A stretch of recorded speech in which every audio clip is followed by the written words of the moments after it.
Załóżmy, że mamy 30 osób, 40, 50 w sali czy na spotkaniu. Ciężko by było tak, żeby każdy się wypowiedział i żeby wyciągnąć z tego sensowne wnioski. Jest to świetna okazja do tego, żeby też poznać innych ludzi, poznać innych perspektywę. To musimy podjąć decyzję, co robimy dalej.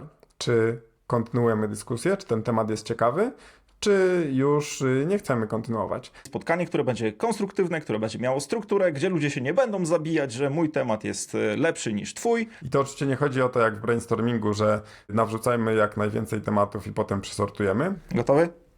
No. No to go.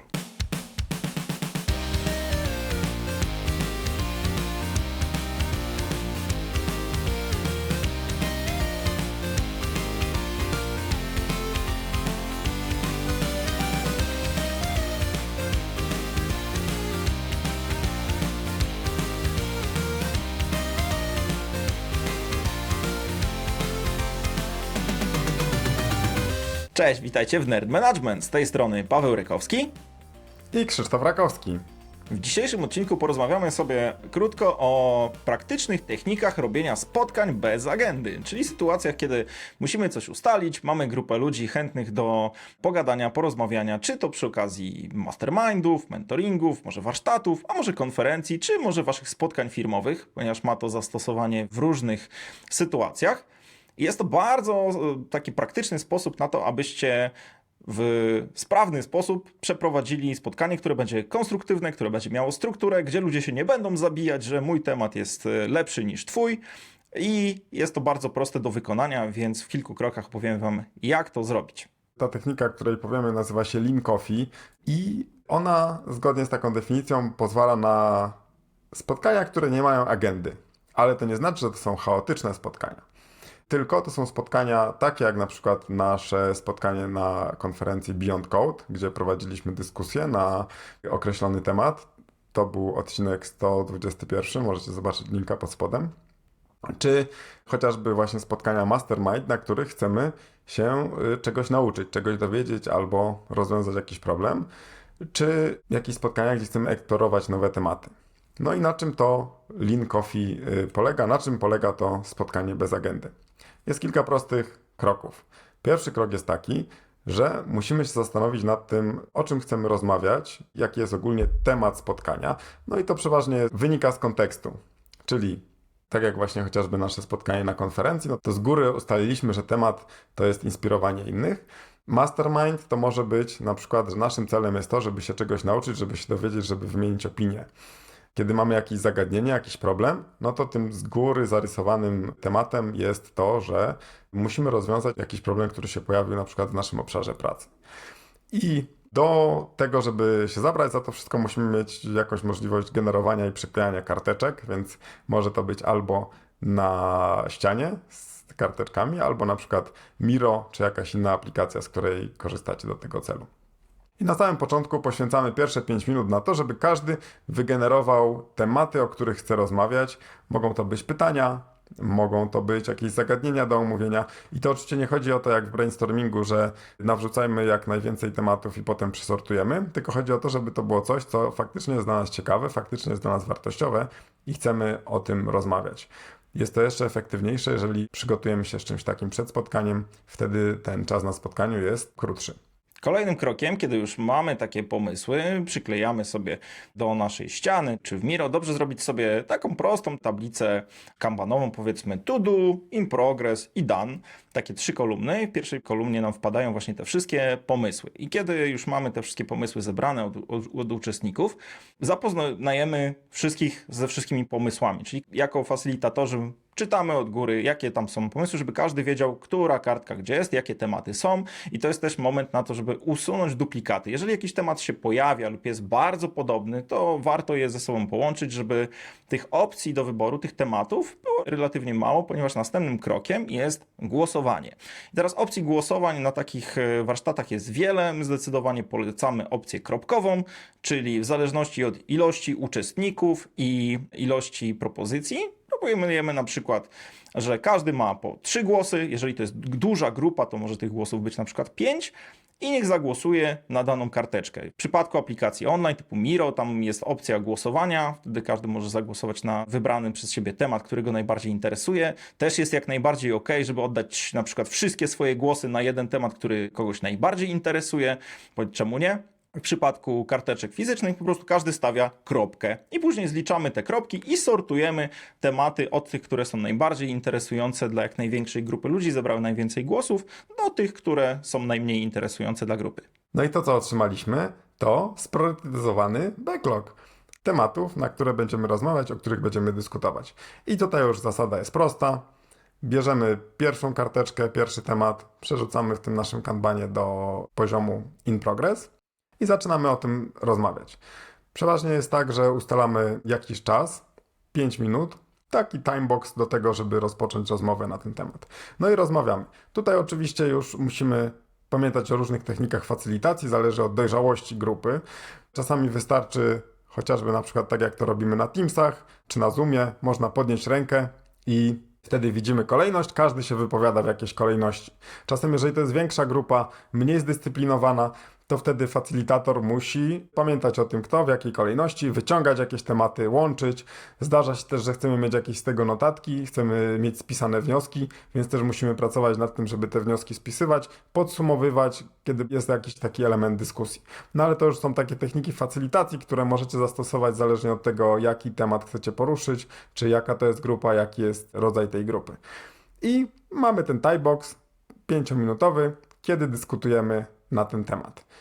No jeżeli czas się skończy, to musimy podjąć decyzję, co robimy dalej. Czy kontynuujemy dyskusję, czy ten temat jest ciekawy, czy już nie chcemy kontynuować. Często robimy to ręką, czyli kciuk do góry, to znaczy podoba mi się ten temat, chcę dalej dyskutować, kciuk w dół to nie, koniec, ewentualnie można się wstrzymać od głosu. Na tej podstawie wiemy, czy chcemy przedłużyć ten temat, czy nie i przeważnie wtedy przedłużamy ten czas o już krótszy okres, 2 minuty, 3 minuty, zależnie od tego, jak się umówimy na samym początku. I to jest też istotne, żeby nie przedłużać tego w nieskończoność, więc po tych kolejnych 2 minutach, kiedy temat sobie dociągniecie, rozszerzycie, omówicie, jest to dobry moment, jeżeli temat będzie interesujący nas, zaparkowanie go i stwierdzenie, dobra, to o tym pogadajmy dalej. I czas przesunąć wtedy tą karteczkę z in progressu na done i zabrać się za następny temat, ponieważ w Lean Coffee też chodzi o to, żeby w miarę możliwości sporo tych tematów przeskoczyć. Nie żebyśmy gadali teraz przez godzinę, którą mamy, czy tam 45 minut na jeden temat, tylko żebyśmy zahaczyli o te tematy, dali ludziom szansę się wypowiedzieć, zebrać opinię. To jest format, który jest w miarę szybki, dynamiczny, też taki przyjemny, który daje możliwość ludziom się wypowiedzieć. Tutaj też to, co Krzysiek powiedział, jest bardzo istotne, czyli rola facylitatora, zwłaszcza przy takiej niezdyscyplinowanej grupie. Jeżeli już widzicie, że ktoś zaczyna się rozgadywać i zaczyna opowiadać historię życia i teraz całe 5 minut pochłonie albo i więcej zarysowanie kontekstu, wtedy warto wejść i pomóc takiej osobie dojść do brzegu. Dokładnie. O co chodzi konkretnie, rozmawiajmy konkretnie.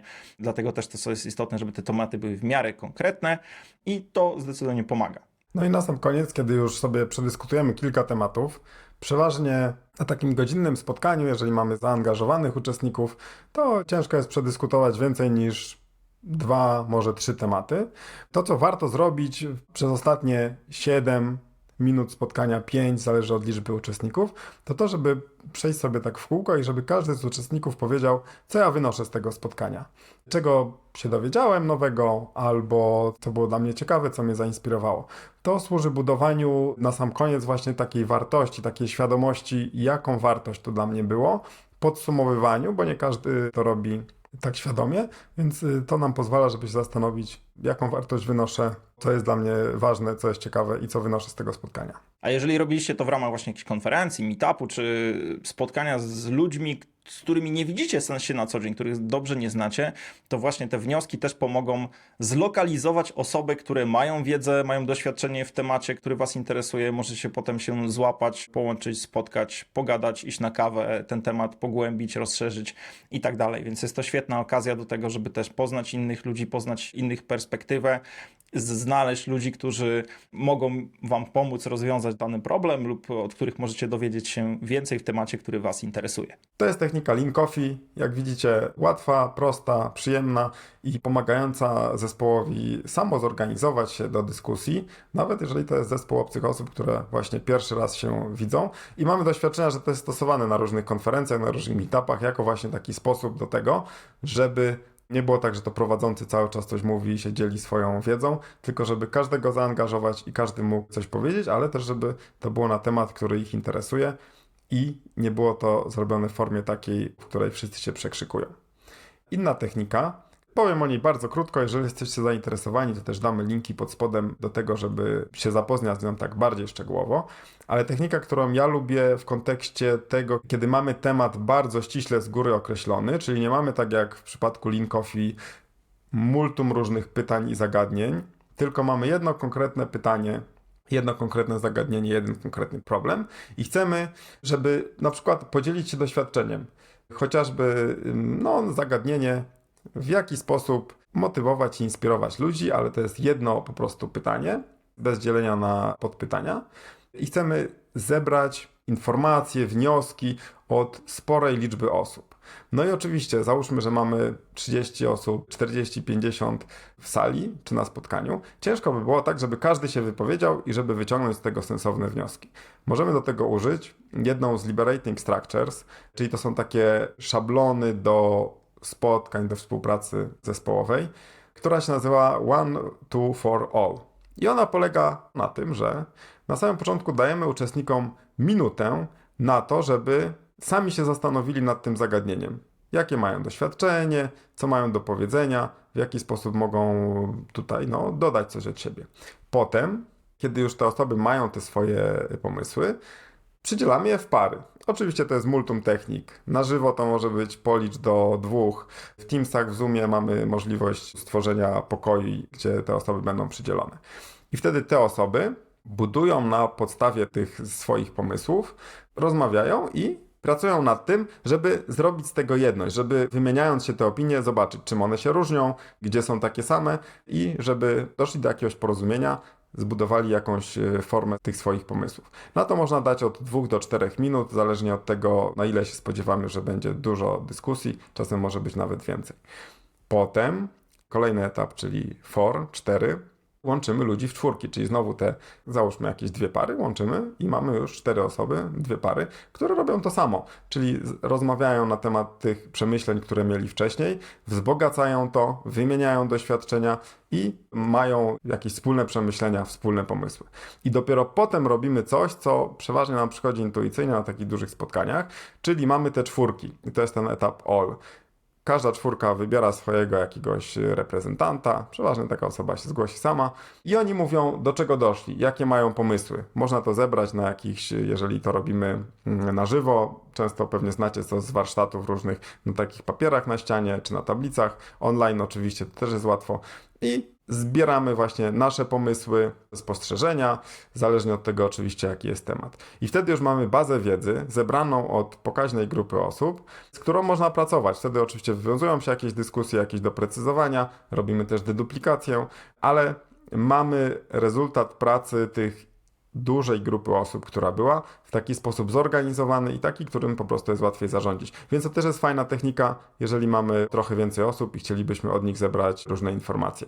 Oczywiście to jest dużo wariantów, dużo jakichś powiedzmy smaczków do tego.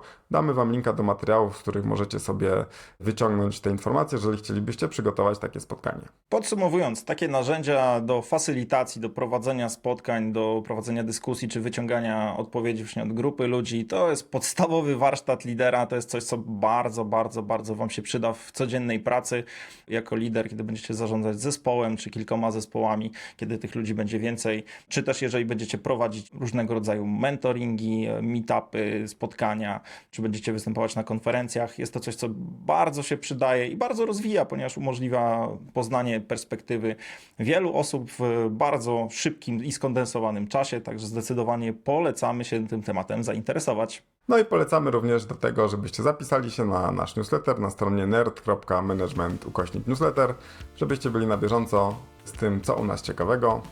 i żebyście dostali informację o naszym następnym odcinku, który ukaże się już we wtorek za 2 tygodnie.